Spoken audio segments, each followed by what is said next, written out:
Chapter 2. What are you? It's time to understand what you are, who you are, and how your two bodies, your physical body and your energetic body, are kept together. Let's begin at the basics. What are you? A human?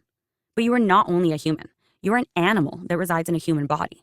At our core, we are more than just humans. We are animals inhabiting human bodies, enlivened by breath and imbued with souls. This is rooted in the word animal itself, originating from Latin animalis, meaning a living being that breathes. The essence of life is encapsulated in the concept of spirit, from Latin spiritus, signifying breath or breath of life. This connection is the proof of how our existence is conjoining of the physical and the spiritual. How do we become animated?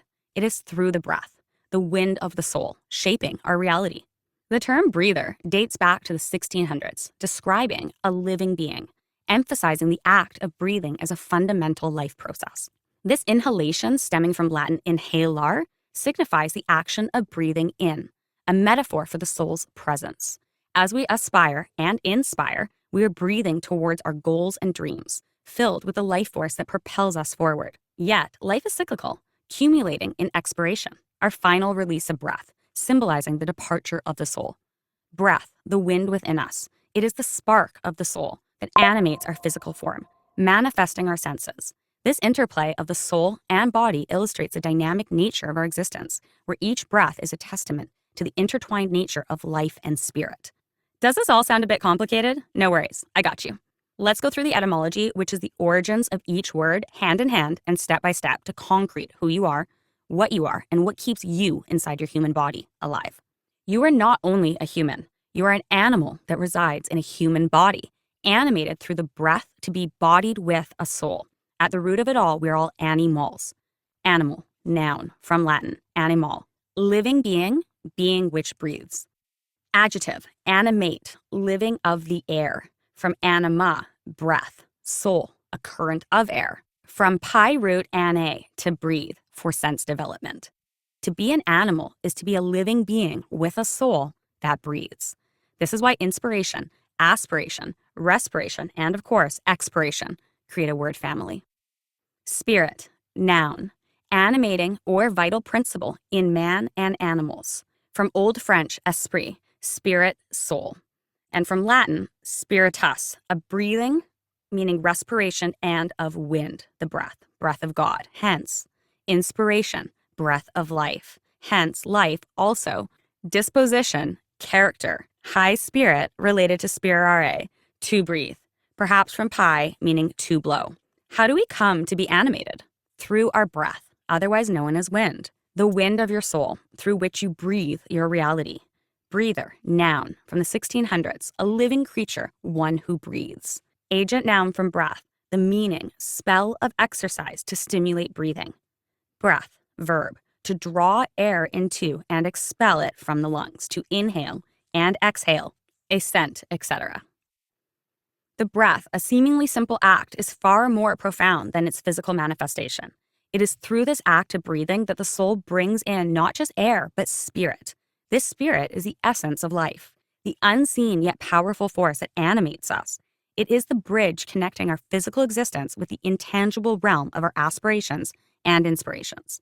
The breath we draw in is not merely a mixture of gases. It is imbued with the spirit, infusing us with vitality and connecting our innermost desires and inspirations with our physical form.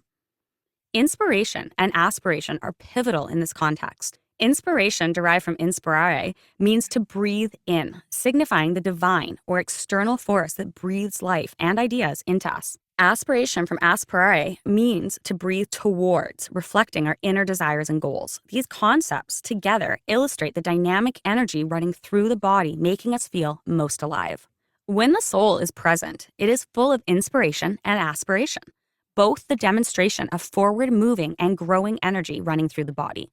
The presence of inspiration and aspiration is how one feels when they are most alive, a state of bursting with new ideas and the energy to conduct the plans. Aspire, verb, derived from Latin, captures the essence of breathing towards a goal or desire. Aspire, to strive for, seek eagerly to attain, and long to reach. Aspire to inspire means breathe and breathe on. From Latin, aspere is transferred sensus, to be favorable to, assist, to climb up to endeavor to obtain, to reach, to seek to reach. Infuse, verb. To breathe, the notion is of panting with desire, the literal sense of breathe and exhale. Wind as a life force, noun. The term windpipe itself derives from the function as a conduit for air or wind to and from the lungs. Our lungs are our storage containers for our life force, symbolized by wind. Second wind? Ever wonder why we say she had a second wind or he had the wind knocked out of him? It's when you get that second burst of life force. Wind means life force, and breath means wind in etymology. Breather, noun. The term breather originates in the 1600s, describing a living creature, an entity that breathes. The act of breathing, or to breathe, implies drawing in air and expelling it from the lungs. This process of inhalation, dating back to the 1620s, represents breathing in as an activity. Inhalation, noun. A breathing in. Noun of action, from past participle stem of Latin inhalar, breathe upon, used here as if it meant to breathe in. From in, on, and upon, inhaler is to breathe. But who is the inhalant? Something must be the inhalant, for it is an action. Who is taking the action? Think about this for a minute. Who is doing the breathing? You do not schedule in a reminder to breathe every day as if you were to drink enough water. You never have to remember to breathe. It just happens. Yet, it is an action, so who is taking the action?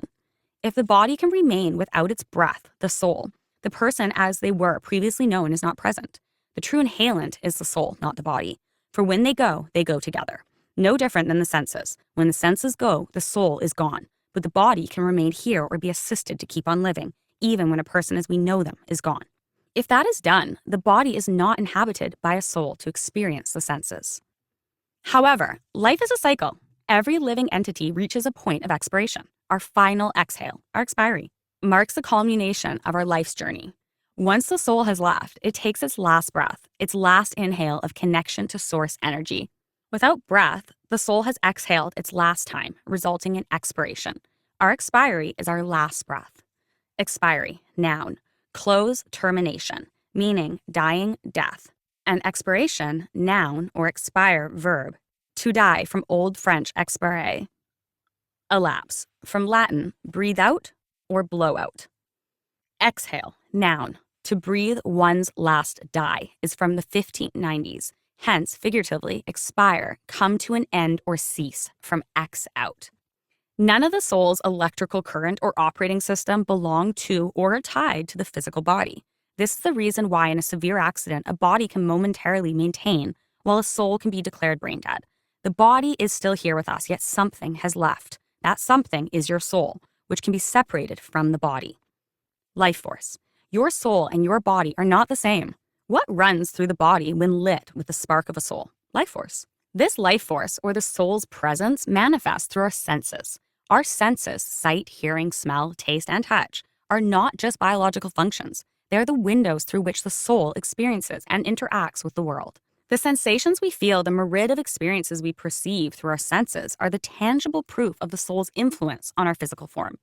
Take, for example, the sense of smell. The aroma of fresh bacon or cookies triggers more than a physical reaction. It invokes memories, feelings, and sometimes even the sense of nostalgia. This is the soul resonating with experiences, using the physical body as a medium.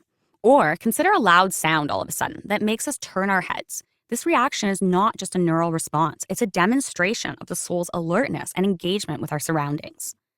Senses, noun, the faculties by which the body perceives an external stimulus.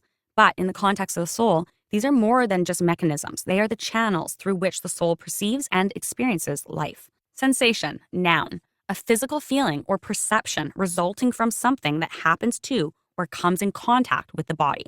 However, in the realm of the soul, it is the interpretation of these physical stimuli colored with emotions and consciousness. Sensory, adjective, relating to sensation or the physical senses.